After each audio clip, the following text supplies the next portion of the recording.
Good afternoon, everybody. Hello, my beautiful listeners, and welcome to another episode of the Endless Mindset Podcast.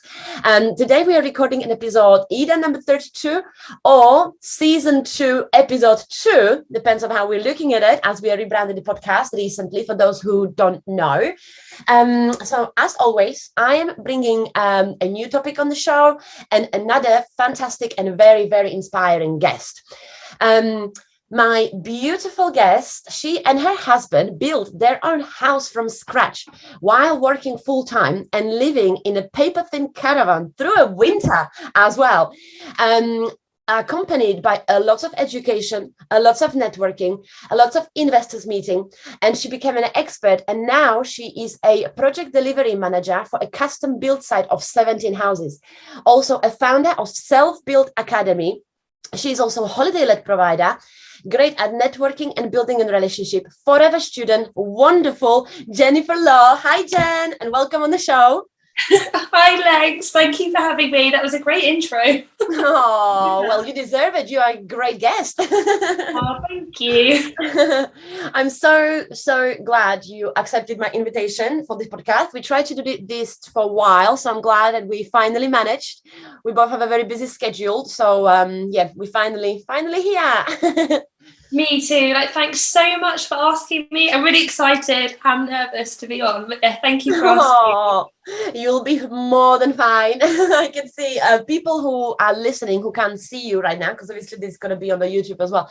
For those who can see you, guys, she looks so cute right now. She sits in the middle of her screen, really cutely, looking a bit so nervous. But prior pressing the record button, she was just normal, Jen, just bubbly and all that. So we need to relax you. Should have got a win. Yeah, so just forget that it's being recorded, and we're just going to have a bit of chat. Okay. So, Jen, for those who don't know you, can you tell us a bit more about yourself? Who is Jennifer Law? Okay, so I've been in property officially since May 2020. My background is in procurement, not the most exciting job role, but, there we go. These things happen. I'm a really keen equestrian, so my passion is horse riding. I also love trail running, and to be honest, anything that is outdoors. Anything that's... I mentioned that in my introduction. Indeed, you are. So yeah, that's really my passions. So at the moment, I've got a day job in procurement. I'm also as Lenk said, a project delivery manager for a local custom build site. That's a relatively new job, and I'm so excited to get involved in it. I'm working on launching my Self-Build Academy to help aspiring self-builders in the UK, and I'm going to be doing that in August. So it's a bit of a balancing act, but yeah, I'm loving it at the moment. You do so many things, so many things, and you're still keeping always very smiley, inspiring others. You're keeping fit. You love your fitness. You love your animals. You live in a beautiful house which you build yourself with your wonderful husband in the middle of nowhere, surrounded by beautiful nature. You got such an inspiring story in so many ways. I love being your friend. I love following your stories and your journey on the social media as well. Let's share this wonderful experiences of yours with the others, and keep inspiring others. So where do we even start? We've mentioned the self-build, and obviously that's the academy you're going to be launching. So do you want to tell us a little bit more about this journey? So why and how did you guys decide that you want to build your own house? And you obviously started it with zero knowledge. You never built a house before, but you've done so much education. You didn't just go for it without any education or without any networking. You've been doing so much along the side with it and having a full-time job. So how did it all started? So I've always had that urge that I wanted to build my own house. I just wanted to create my own place. I wanted to have a little bit of land so I could have the horses at home, have my own space, and just have that inner urge. And one of the things that sort of triggered that as well is in my gap year, I lived and worked in Switzerland, and they've got a lot of log cabins and wooden chalets. And I absolutely love like using natural materials. And so when I came back to the UK, I was like, not only do I want to build my own house, I want to build a wooden house. I was absolutely adamant. I didn't really know at the time how that was going to work out. I just knew that I wanted to do it.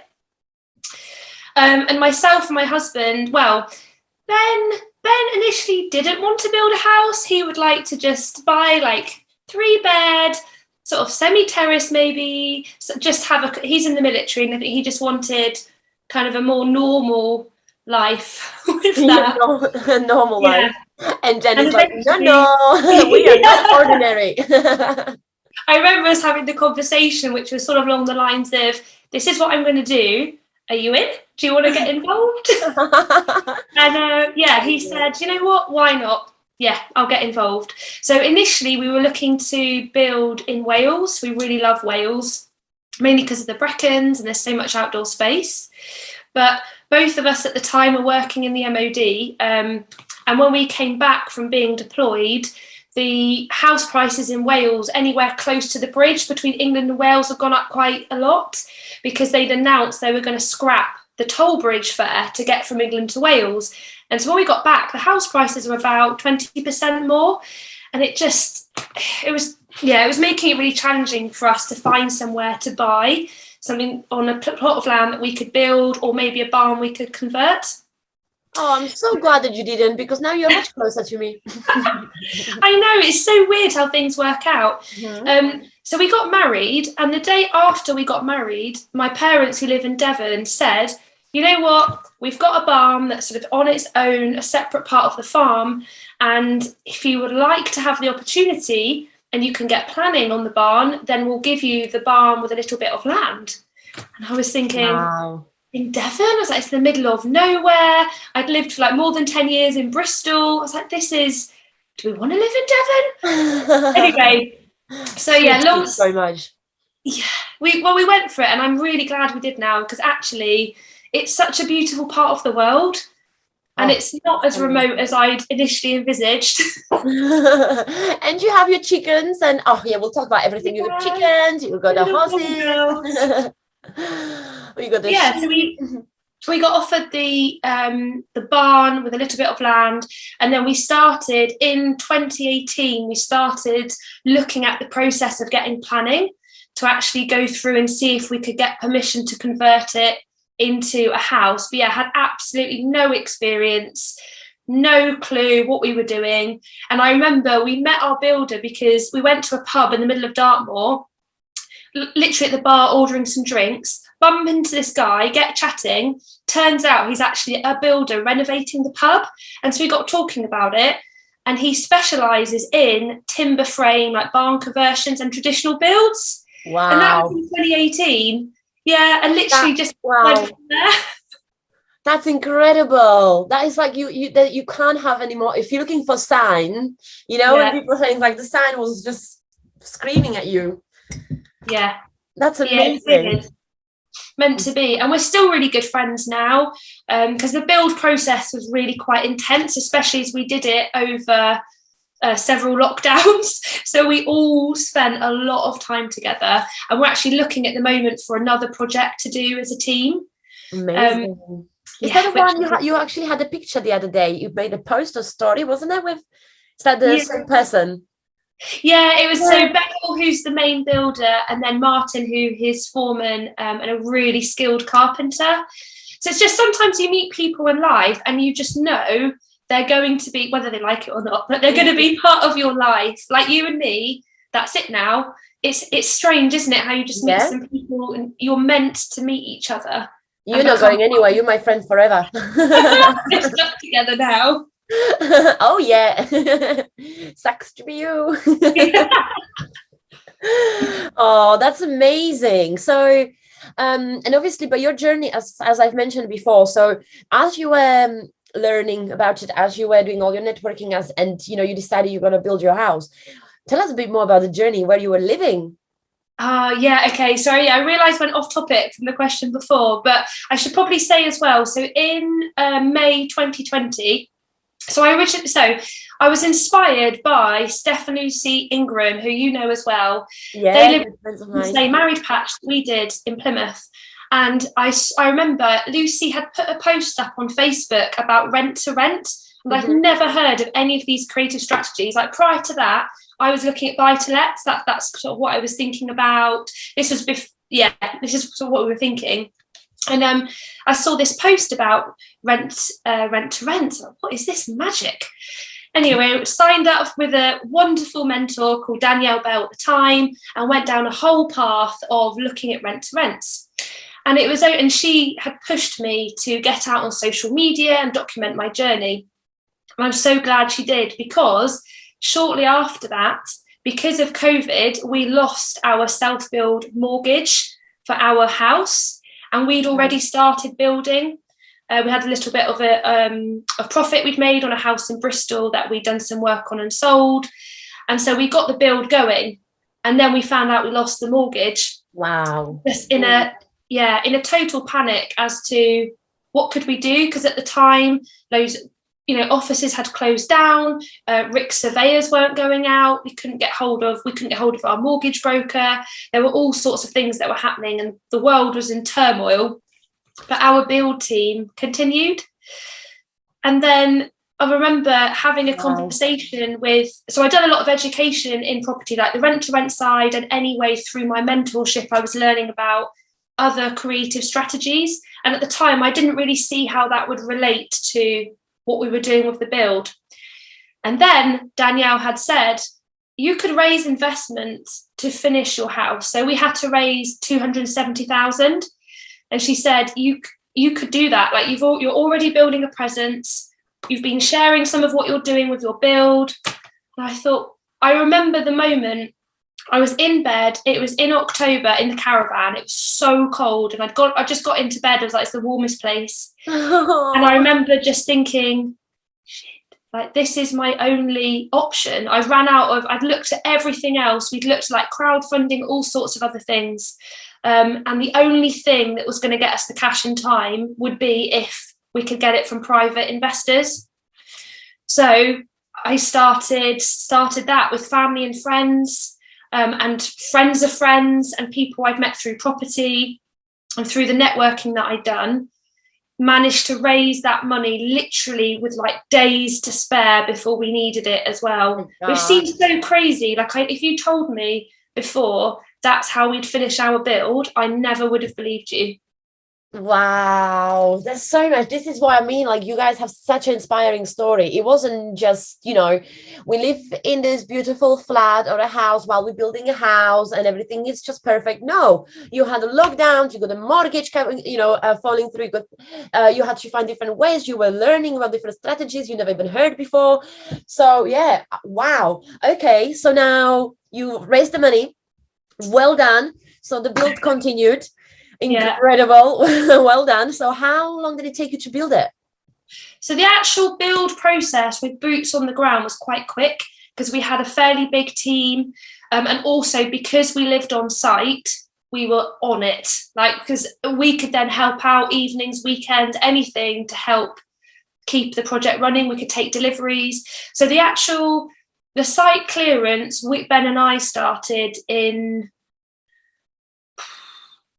just before the first lockdown in March 2020, and our builders came onto site in September. It was like the 24th of September 2020 is when they were on the ground. They started, and they left us August 2021. So it was actually, considering the size of the build, and not only did they do the house, they helped us finish our tiny house, which is our little holiday let as well. It was quite a quick process, relatively so. But yeah, they worked so hard to try and keep on schedule. Amazing. I followed the entire story. I remember when you literally just started. I even came to visit you when you Yes. still had your cladding wood was Yeah. in the barn being painted. And yeah, it was a proper building site when we came there. And yeah, then I visited you again when you already had the house ready. And it just felt like you built it overnight. Like it was so fast. Like you guys, you smashed it. It wasn't, Oh, it really, like, you know what I mean? I mean, it's like yeah. we're following the journey and seeing the process in real life, like with my own eyes. It was like, Yeah. wow, absolutely incredible. And right, so you're building the house, you studying along as well as you have your full-time job and all that. So you've been learning about the creative strategies. So is that where you got, obviously, as you said, the idea of raising the funds? Now, what about your, as you're learning about the creative strategies, is that where you learn about holiday lets and service accommodation, etc.? Because I know that you do that as well. You can tell Yeah. us about. So how did you end up with your tiny house? Tell us about tiny house. Oh, the tiny house. It's so So gorgeous. thank you. Oh, it's so different to when you came and saw it in I think it was the January 2021. And it just looked, oh no, was it January? Or was it? I can't remember. It was like the beginning time of 2021 and it looked awful. It was just a ruined shell at that time. Yeah, again, it's something I've always had in my mind. Like I like hospitality. I really enjoy giving people experiences. So, for example, whenever friends come and visit, we live in quite a rural location and there's loads of outdoor activities to do. I always really enjoy like planning the full weekend, making sure they have a great time and just giving them a good experience at the local area. And so I'd always had that urge that I wanted to create something where people could come, mainly from larger cities and come and experience rural life, but in a nice way. So not in a tent, but sort of, yeah. Um, and then actually my husband, Ben, he found this tiny house on Facebook Marketplace. And he is a total risk adverse individual, apart from when it comes to mountain climbing. So that's his risky side. And he saw this on Facebook and just said, oh, this is great. We could buy this. And I was thinking, at the time, it was like half finished.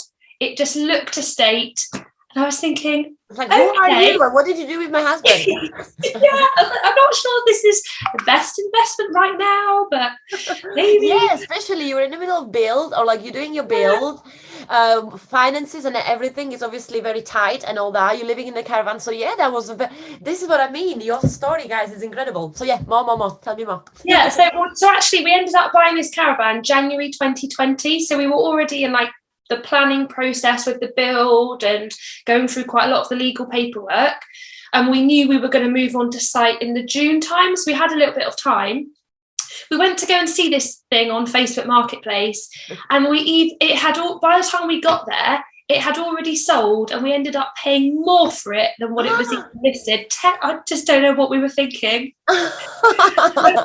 So that happened, and then we're like, right, it's in a lockup down in Cornwall, so we'll leave it there for a couple of months, figure out what we're going to do with it, how we're going to get it home.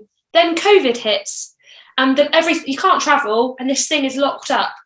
It stays there until partway through the summer. I think it must have been, I'm trying to remember now, like July, August time of that year.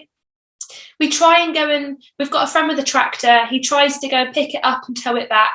The whole chassis, it's on a trailer, like a proper tiny house on a trailer, is totally seized up. It won't move at all. The whole thing is a disaster. Yet we tried to then put it onto a big trailer, but it's so tall, we have to chainsaw 3 foot off the top of it to get it out.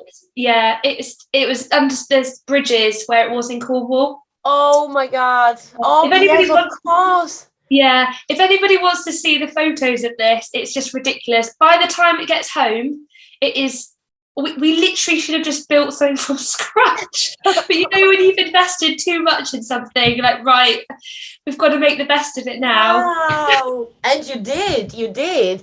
As we're talking about it now, just can you say quickly, what's the name of your, like, how can they find it on Instagram so they can come to you directly if you see it? Tiny House Devon. There you go. Really easy. Yeah. Beautiful. Yeah. So for those who are listening, guys, honestly, go straight away. Go and have a look and book yourself a beautiful holiday in the middle of Oh nowhere yeah. in beautiful Devon. So anyway, so now, yeah, so that's just so they can go and have a look at your tiny house. So okay, so you managed somehow magically get it to yours. Now it is in yours and it needs work as you are doing the build. And you Yeah. still have your jobs. Yeah. We love a challenge. Yeah, challenge. So So how did it, so like how long did it take you until you had it all up and running for the guests? oh, just under a year. That sounds so bad when I say it out loud now when I think about it, but No, it's because not. the It's priority was the a lot. house. So yeah, like in the evenings, for example, we would go and tidy up the site, and just do anything that the builders, well, Ben did quite a lot, for example, for the insulation work in the build. So he'd be doing that in the evenings and weekends. So whenever we had some spare time, Ben and his dad and any friends that were able to come and visit us, bless them, would help just start working on the tiny house and start putting the joists back in for the roof. That took a long time. Yeah. So it took a while. So I think probably like 9 or 10 months just to tick along with the work for it, get it into position of where it was going, and then Unbelievable. all the Wow. final work was done sort of May time last year, and then it went live in the June. Oh, I remember you. So you also have a hot tub outside, but is that the what it's called when you heat it up yourself with the fire? That's how it is, isn't it? You're heating up the water with your fire. Yeah, so it's a Yeah, wood-fired hot tub. wood-fired hot tub. There you go. It's so much nicer. Personally, where we are, it's much better than an electric one. Oh, It's just really natural, smells good, and you're generally not in a rush because we specialise in the tiny house is just for couples that want to come and wait. So it's like no children. You can bring a dog, but no children. It's really quiet, and it's just nice to take some time heating it up and then relax in it and not be in a rush. That's amazing. Yeah. Oh, it's beautiful. And you also have an even smaller house than that. Oh, actually, no, it's the same similar size for your chickens. You got the most cutest chicken house ever. Oh my goodness. So yeah, now as you don't have enough things to do, you got yourself another project, and it is to have made a beautiful chicken house and another little animals to look after. So how did that happen? So the chickens, we're a really big fan of Dick Strawbridge. I'm not sure. Have you seen Escape to the Chateau with No. Dick and Angel? Oh, have a look. Yes. Yes. Okay, we're a big fan of his, and we've got his book on sustainability. We were literally, it was in lockdown. I remember sitting in the caravan, reading through it. And it's like, oh, look, these are the best type of chickens he recommends. These are like really good egg layers. And I was thinking, I'm there straight away on Google. Oh, there's somebody just 10 minutes away. I call them up and said, I've got 6 chicks left of that breed. And like, I will be there in 20 minutes. It was just a total rushed. Yeah, just totally rushed. And you named them, yeah, and tell us who you named them after. So they're the Bond girls. I love that. James Bond girls. So you got the Money Penny. And tell us, Yeah, and that's we've got Mayday and Jinx, and the other 3 I can't distinguish. So they're just the Bond girls. Amazing. That's so fantastic. Absolutely love it. Oh, Jen, this is amazing. Like I absolutely love your chicken story as well. So as I said, it's part of your story, obviously, because you guys, as I said, you both have a full-time jobs. Ben is also working away a lot as well, so he goes away. So now you have your job, you got your new hobby, which is obviously trying to turn into, not trying, sorry, I mean, like when you started, you try to turn it into your new future, basically, and you work on it really, really hard. Then you start getting some more animals to look after and building a tiny houses and all that. So and you did it in a relatively very, very short period of time, considering what challenges you had, as we were saying, the lockdowns and the mortgage issues and all these things due to COVID, and also like things happen. So Well done, guys. Well done. And now you are living in your beautiful, beautiful house. When you hosted me and Andy as well for barbecue, it was delicious. And it's a beautiful home. You got a fantastic little, like the setup with, oh, sorry, I got a little pop-up window. Yeah, you got a beautiful little setup when the guests arrive as well. With the tiny house, you got a little, it has a little fence, so it has like a little its own little privacy, and then you got your chicken house. It's so what's next? That is a good question. Horses, sorry, I forgot to mention your horse. Yes. Captain and Frankie. Frankie. Yeah, Frankie, aka Beep Head. He's so cheeky. Yeah, so I guess next, my main focus, to be honest, is to get out of my day job in procurement, because although, yeah, it's not my passion in all honesty. So my main focus for the rest of the year is to get my membership group up and running and start providing lots of value to other people like me that want to self-build but have got no experience. And the whole thing just seems really overwhelming. So I want to try and provide as much value and useful content to that group. And I'm also doing my new freelance role as a project manager for the plot of 17 custom builds in Devon, which that just literally came out of a LinkedIn conversation with a local developer. He'd just been awarded a contract by a local council to deliver these 17 custom builds. He said, oh, I'm going to need somebody to project manage it for me.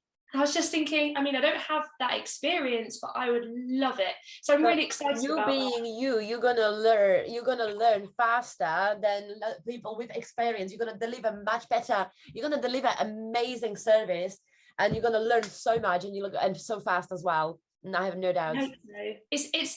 It's a dream for me. Like if I've got to work for someone else, for example, because I've really always had quite an entrepreneurial. I've always wanted to be entrepreneurial, but for me, if I'm going to work for somebody else, this is literally my dream role.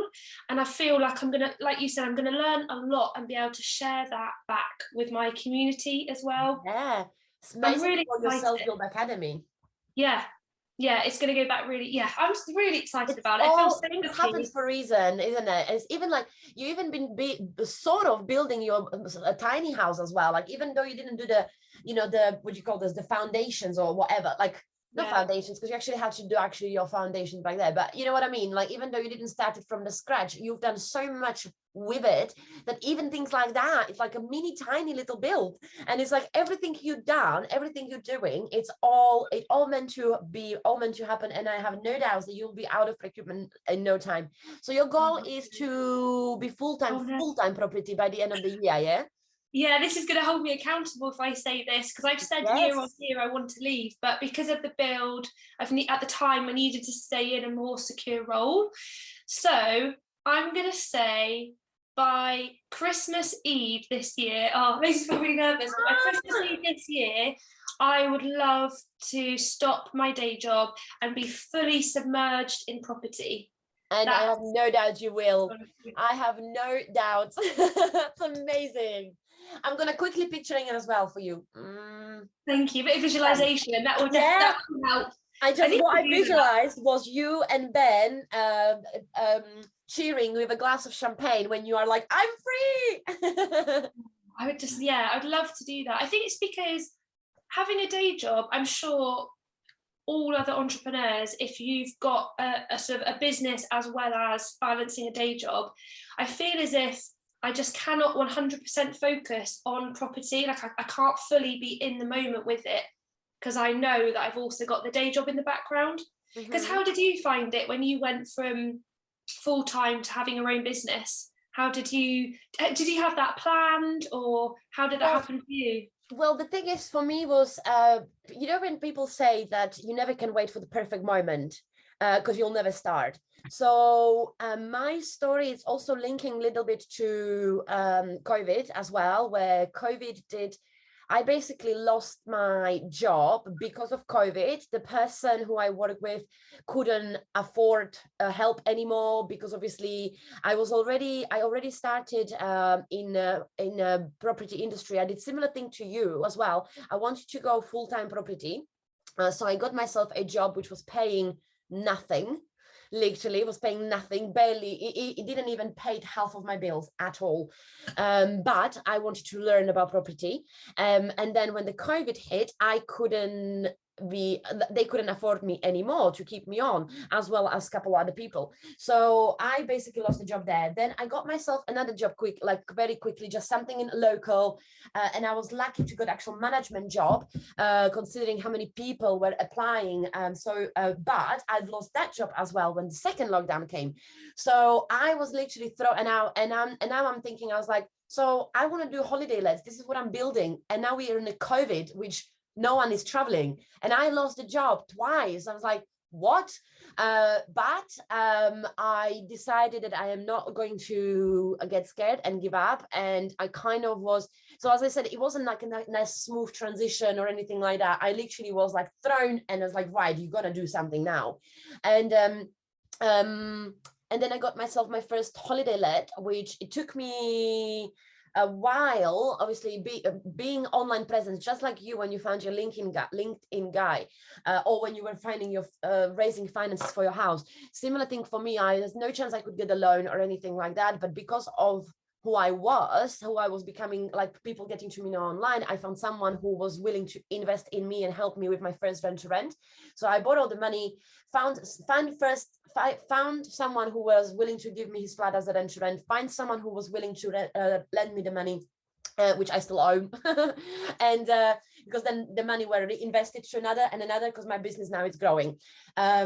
Just for those who think that I still have a loan from my first one, it's because the money are reinvested. But yeah, it was a bit more like a shock, and it was not the way how I planned at all. But that's what COVID did to many people in many ways, in many different ways. So so I was one of those stories that it was just a shock a little bit, and I was like, right, I need to do something now. And obviously me trying to convince people to give me their properties to run it as a holiday let when we are still in COVID also made me a bit nervous, because we didn't know what's going to happen. We didn't know if we're ever going to get out of COVID, if we're ever going to travel again, so I didn't know if it's a good decision. And obviously investing like £8,000 into a property where you don't even know if the industry is going to continue or when we're going to go back to normal was still very risky. But I believed in myself, and I was like, right, no, this is what I want to do. And if other can do it, I can do it. So I did it. But yeah, it was a shock. Sorry, is this what you asked? I don't know if I just I think I always find it really interesting listening to other entrepreneurs, especially those that have already made the jump into working on their business full time. I find it really inspiring. Yeah, me too.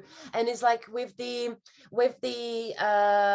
job I had to start, like I've decided that I had a normal, like a different job, proper full-time job. When I decided I want to go full-time property, like I want to go to property. So what I've done is I find myself that job similar to what you had. So you had your full-time job, and then you have your, now this one where you're going to be learning about more about property and what you want to do. So I did a similar thing where basically I got myself a job who was teaching me about holiday lets, but was not paying anything, and it was taking all my time. Literally, I had to work 7 days a week, from 9 a.m. to 9 p.m. minimum, to be available for it was like 20 something properties. So it's constantly people asking questions, constantly making sure that things are running smoothly and all that.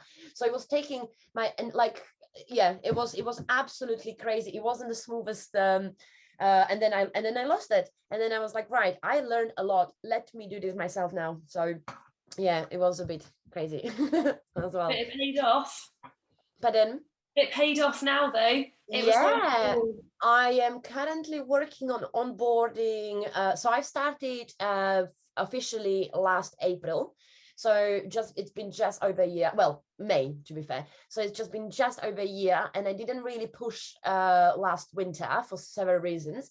And I'm currently onboarding a property number 6. Tomorrow we're doing the photography, and we are currently working on the property number 7, which is going through a refurb at the moment.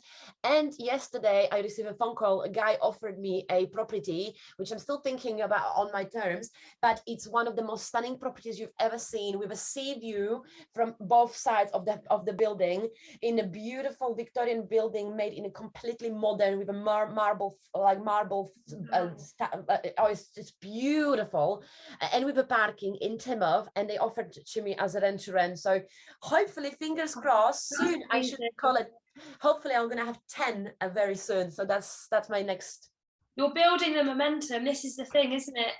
That's the secret, is keep the momentum going. Yeah, that's amazing. Congratulations on that, Lenx. Thank you. But I just realized that I've been talking about myself, so I'm sorry to take it off from you.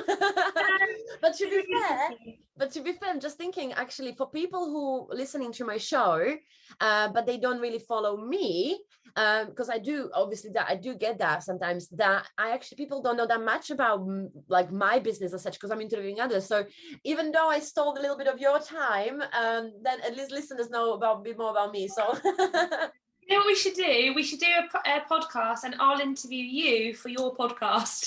Wow, let's do that. Get to know you. We'll do it in person with a gin and tonic. There we go. I'm so in. An alcoholic one when I'm over with my challenge. Definitely. So that's a great idea.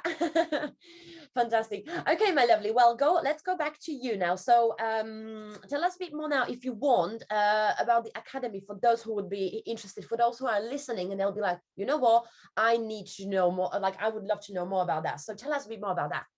Okay, well, I all started because at the time, my mentor was Andy Thomas, the wonderful Andy Thomas, and he had said to me, you should consider creating a membership to help other self-builders, to like show what you've been through and teach them. This was quite a while ago now, and I created a Facebook group. I sat on the idea, and I just had massive imposter syndrome. Like 90% of us probably do. I just thought, why me? I've only done one. Like, what can I help people with? I don't have the experience. I'm not a builder. And I've been fighting that for a really long time. And then eventually this year, I went to an event that Nick James hosts called Expert Empires. And I went there and I listened to one of the speakers who specialises in marketing for membership groups. Mm-hmm. And I pulled him up at the bar afterwards. Like, we had a few drinks and I got chatting about my idea and the concept. And I know he's a good salesman, but he's obviously very good at his job anyway. And he explained how it could work and why it could work and about the gap in the market. And I thought, you know what? I really want to help other people. Like, the process is so complicated. It's very stressful. And a lot of people say to me, oh, I'd love to build my own house, but I don't know where to start. And so that's sort of a very rough background on why I started the group. And my plan is, so I'm launching a membership end of August. I've committed to the date, the 30th of August. There'll be some material going out on this. And the membership group is all about educating aspiring self-builders in the UK, so people who don't have a clue. And we're going to start from the basics, like how do you even find land? How do you even get planning permission? How do you fund it? We're going to go right back to all the basics and take people through. And not only that, in the group, we've got some professionals. So we've got a self-build mortgage broker who is dedicated to that group. We've got a quite well-known, but I haven't released the name yet, planning consultant involved. And I'm looking at the minute for an architect and a renewable energy consultant to come on board. Wow. And they'll be taking part in like weekly Q&As, and they'll be our preferred individuals for group members to go to and get support. And I'm going to be releasing video content. So either I'm going to be brave enough and do it myself, or I'm going to bring on experts to come and talk about specific topics. Wow, yeah. How exciting. That's amazing. Well, if I will be building my own house, I want to in. Yeah, so for those of you keep an eye on the Jen Law. So usually I say at the end, where to find, I ask the guest to tell the listeners where to find you. Yeah. But as we are on this topic, for those who would be interested, how people found you? My goodness, I can't find my words. There are words in their links. On Instagram, LinkedIn, and all that. What do they need to type? What are you there? Okay, so Facebook. So on all the platforms, I'm Jennifer Jane Law. But on Facebook, for the Self Build Academy, you can just type it in. There's a free group.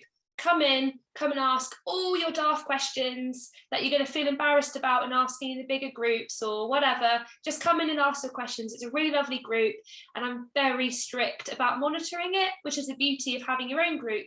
So anybody that's rude gets kicked out. We don't take that. No spammers, no rude people. Nice. So you can follow me on Facebook. I love Instagram, but my Instagram is full of horse and dog pictures and videos. I'm just letting you know there's something in there. I'm on LinkedIn. I don't use it a lot, but I'm on it, and that's as Jennifer Jane Law. So you can contact me on any of those platforms if you just want to chat about self-builds or raising investor funds or horses. Come and or chickens or tiny houses. Yeah. This is what I mean. You have so much to offer. Like, honestly, people should follow you. For those who don't, they really, really should follow you. Oh, thanks. Yeah, I am so proud to be your friend. That's amazing. Well, my lovely, now as we are getting slowly toward the end, I always ask my guests, from your journey, what would be your top 3 tips for the listeners? Top 3 tips. Okay. My top tip, number 1, would be very careful who you surround yourself with and who you share your dreams with.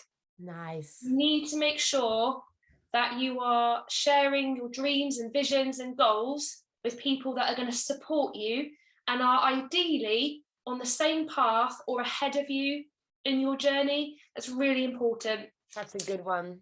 Yeah, I just think sometimes sometimes maybe you might talk to some family about your dreams and your property business or what you want to achieve this year, and they may come back with perhaps negative comments or comments that make you feel as if maybe it's not possible and you can't do it. And that's mainly because they're probably just trying to protect you. They love you. They don't want to see you get hurt or lose any money, or that they don't understand if they've not been through it themselves. So I would just make sure you surround yourself with the right individuals that inspire you and motivate you. And that's what personally I love about the property community. I don't know if I've just been very lucky, but I found wonderful friends like Legs, for example, who just help you believe that it's possible. They're there with you on a similar path. So yeah, sorry, tip number 1, love it, make sure you're surrounding yourself with the right individuals. Beautiful. Tip number 2, yeah. Oh, tip number 2 would be, it's like we were just talking about, sorry, just quickly, we were just talking before we started recording about that I barely blush, and now I'm like, oh. That's an achievement. I'm happy with that. It's like that was sweet. No, that's wonderful. Love that tip. Tip number 2. Tip number 2 would be, and I'm working through this myself with my mindset, but dream big and break down the steps of how you're going to get to that goal into very small chunks that you can achieve. Because if somebody else has already achieved what you want to do, you can do it. Anybody can do it. So just break it down. And I'm really guilty of this, just feeling overwhelmed by the goals or whatever it might be, and actually take a step back and break it right down into something really small and achievable, even if it's just on a daily basis, weekly, monthly, whatever. Break the goals down. Stop looking at the elephant. She's a little piece of the elephant. Love it. That's a great tip. Absolutely great tip. Love that as well. Because anything, like, nothing is then that overwhelming. You make yourself a dream and you're like, how the hell do I'm going to get there? Well, let's break it down. Great tip. Love it. And number three?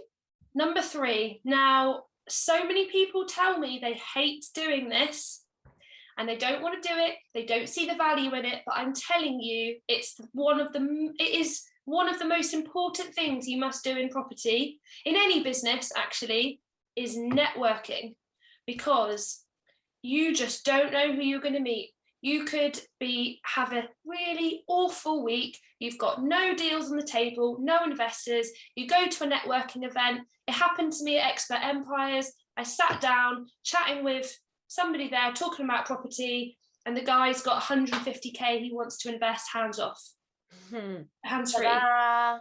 These things happen. This was just recently, and deals come about. Literally, a local developer said, "Oh, I've actually got this property coming up that it doesn't suit me because of the location. Would it work for you?" I'm like, yes. We're in the process at the minute of analysing the deal. So these things, you just never know where it might go. So get yourself out there, whether it's virtual or take the opportunity face to face, commit to once a month, go to a networking event. And this is like tip 3.A, go to events that are not just property, business, networking events, any other type of events where entrepreneurs are going to be. That's what I recommend. Lovely. That's beautiful. Very passionate about that. Very much. Yeah, I even mentioned it in your introduction as well, that you are fantastic at networking and you understand the power of it as well. So yeah, that's amazing. And that's how you by just doing networking and education, you got all this when the mortgage fall through, someone give you an idea. It's like, right, raise your own finance and all that. And it's like, it's all networking, learning, isn't it? And I met my first investor through networking as well. So it's like was building the online presence, and then suddenly by going networking and all that, and then that the person started following me, watching the journey, and then it's like, you know what, she's worth investing. So yeah, do it. I love your tips. Thank you. And also, if you're nervous about networking, my recommendation, or you're not sure on the etiquette or how to interact in a room, and you're one of those people that's just always there in the corner with your drink, you never know how to start a conversation, I recommend going to, there's a large training company up in Peterborough that does property training, and they have an event called Multiple Streams of Property Income. And there's other events available, but what they're very good at is getting everybody in the room to talk to everybody, and not to stay in your group if you've gone with other people, to actually talk to everyone else in the room. It's a really good way of just physically forcing yourself out of your comfort zone. I'm sure there's other ones you can go to, but try and get to some of those bigger events where you're encouraged to network, like speed dating almost, but networking. It will really help. Amazing. And because it's about the multiple what it's called, multiple streams of property income. Yes. So it's also to learn more about the other ways of making money through property, because before I went for that event, I thought it's like buy to let, really, and classically to get a mortgage, that you get a buy to let. Then you go there and it just blows your mind. It's like, what? So many other things you can do. It's really intensive, but I recommend going. And it's over 3 days. It's quite a trek for people like us as well that are down in Devon, but it's totally worth it to just sort of help snowball you into property, get to build a little bit of a network. It's a really good starting point. And you've got a local property event as well now, haven't you? There's a Torbay property meet. That ended actually. Oh, yeah, sorry. That one is no. I mean, that I think like after the COVID, because obviously I don't know what was the reason. I think the person who was actually doing it, they went for a different venture now. Oh, okay. So, but the event which actually Lucy, you've mentioned Lucy and Steph Ingram's, they were supposed. Yeah, so what's his name? Horsey. It's a brilliant event. Yeah. Yeah, so he what's his first name? Mr. Horsey. Tony. Yeah. Tony actually told me that he spoke to the people who used to run Torbay Property Meet and say, look, as you're not doing it anymore, do you mind if I take over in the area? He was like, no, we're stepping away. So it's actually it's just a new event here. So yeah, I like that. I went to the Exeter one last time, and the best thing about it was really relaxed. It was a real mix of different types of individuals, and it was just chatting at a bar. There was a presentation in there, but it wasn't hours of sitting looking at slideshows, which personally for me, I don't want to do that. I want to chat and network. So that's a great event to do. It is, it is. I've been once as well, and the other 2 times I couldn't is because personal circumstances, like my boyfriend in hospital and little things like that. So I really want to go. I want to go more for that one as well. But you just never know who you're gonna meet. Like I just want to add to your think about the networking. We have another networking event here, which also I don't go as often as I want to. But just from the first time I went, I found someone who is now offering me the beautiful rent-to-rent property I told you about. I'm working with him on the property, which he's currently refurbing, and I'm doing the interior design on it, and then I'm going to be managing it for him. And it's all coming from networking. So for those who are listening, your points were very, very good. The top tips, and it's like networking is the key. Honestly, it is the key. So wonderful, amazing. And even that's how you and I met, really, because it's like, because it was networking, isn't it? So you work with your mentor, and I was his friend back then, which we basically just met, like, right, you're in the area, we followed each other. A little breakfast, avocado and eggs on toast. Little breakfast meetup. That was brilliant, absolutely amazing. That actually reminds me that maybe I should ask Andy to come on the show again. Yeah, definitely. He's got so much value to give. People would love that. Yeah, oh, absolutely. Yeah, definitely. And he makes me smile all the time. So right, my lovely. Now there's one question I always ask my guests as well, is to recommendation for a book. So could you please give us I know you love books, if it's an audio version or like a normal physical book. So it's probably going to be very hard to pick one. So feel free to give a few tips if you want. Okay. My favorite, which I need to re-listen or reread, because I always find when you re-listen to something, you pick up different points in the book. Just like my favorite would be a book by an ex-FBI high-stakes negotiator, a guy called Chris Voss. And it's called Never Split the Difference, about negotiation. It is a must for everybody, no matter what you do. Writing it down. I watched his masterclass, but I didn't, and you told me about this book, but I haven't done it yet. So Never Split the Difference. Very good book. Really enjoyed that one. Any more? What about the one from Matthew McConaughey? Oh yeah. Okay, hang on, wait. Let me just check on my Audible actually. 2 seconds. Because there's another one that came to mind. Okay. I'm a big fan, and this is thanks to Andy actually, of Daniel Priestley, and he's got 2 very good books. One's called Oversubscribed, and one's called Key Person of Influence. I read that one recently. Good book. Very good. Yeah, again, I want to re-listen to them, but they're really good to help you to position yourself as an expert in whatever it is you're doing, whatever your business. So yeah, very good books, really well written. Absolutely. It gives you so many ideas as well on how to present yourself and how to treat people in a business, or when you go for meetings or things like that. Like it's just amazing. It's absolutely amazing. Love it. I recently gave this book to someone as a present as well. So and I learned that in his book. He said that sometimes when you go and meet someone like you wanted to meet for a while or something like that, bring something with you, like a book, for example. So I got his book and gave it to a person I went to meet. So that's a great idea. Yes, I was like, I actually did the trick he taught me with his own book when he taught me that trick. I like it. That's actually how I got a physical copy of Key Person of Influence, because all the others I've got on Audible. But when I went to Expert Empires, he gave a physical copy to everybody that was there. There we go. A signed copy as well. Amazing. Yeah. Fantastic. Andy is a big fan of him. He actually, in the last time I was at his he joined his webinar as well. He was on the webinar with him as well. So yeah, he's a big fan. I need to get more look more into his work, because I'm kind of like a beginner with Daniel Priestley. All right, my lovely. Well, there's one more question.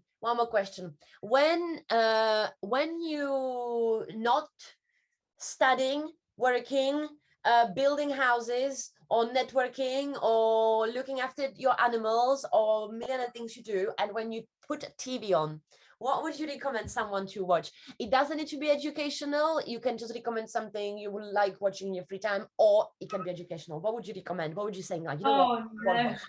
This is going to be really embarrassing. I can't wait to hear it already. When I watch TV, I quite like a series of something that my brain doesn't need to think about. It's like half an hour, whatever, and I can go to sleep. So please don't judge me. But my current favourite thing is a TV show called Below Deck, which is a document. It's awful. It's like a real life documentary following super yachts, like specifically a super yacht per season, and following the staff that work on the super yacht whilst they deal with the charter guests. It's very dramatic. There's a lot of naughty behaviour that goes on, but it's really funny. But I bet you also learn, because if it is a yachting, it's also a type of hospitality. Yes. Because I've watched before similar, not that sort of program, but it was also about hospitality on the boats, basically.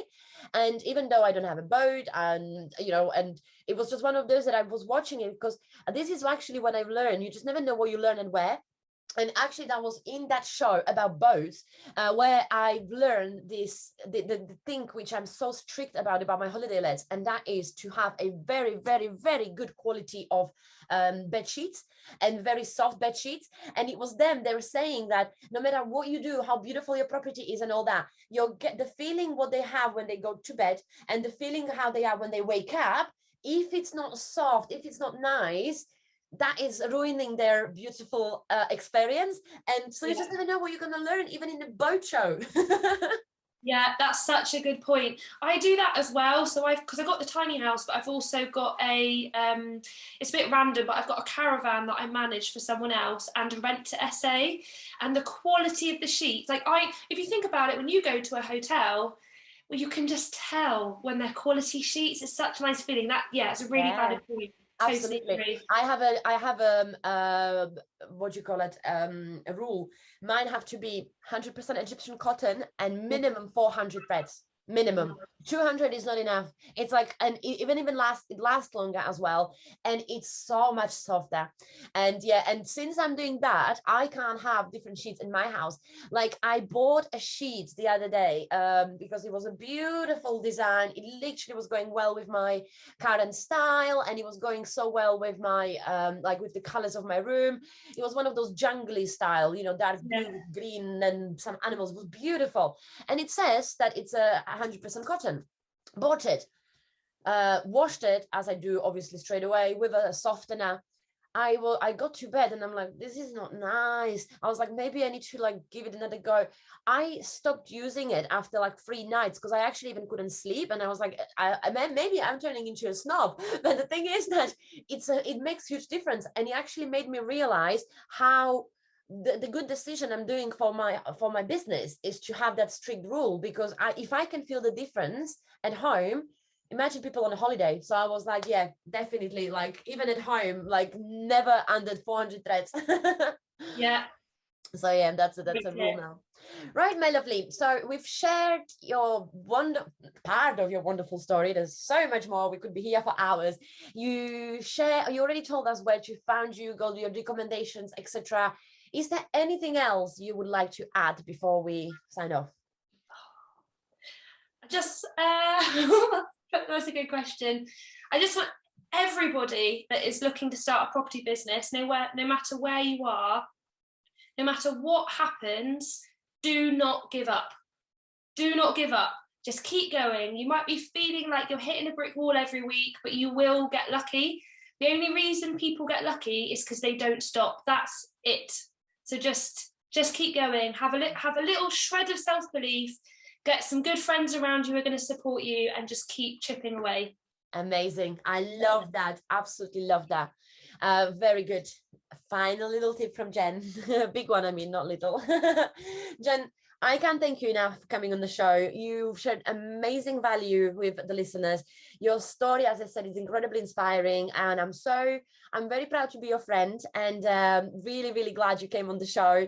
And I can't wait for all our future adventures together. And I can't wait to see where your journey is going to take you. I'll be there with you every step of the way. Well, our next trip will be to see Chase and Status live, hopefully. Yeah, let's do some raving. Yeah. Amazing. Right, my lovely. Thank you so much again. And I'm wishing you all the success in the world and a beautiful rest of the evening. Thank you so much, Legs. It's been a massive pleasure. Thank you for asking me on. Bye.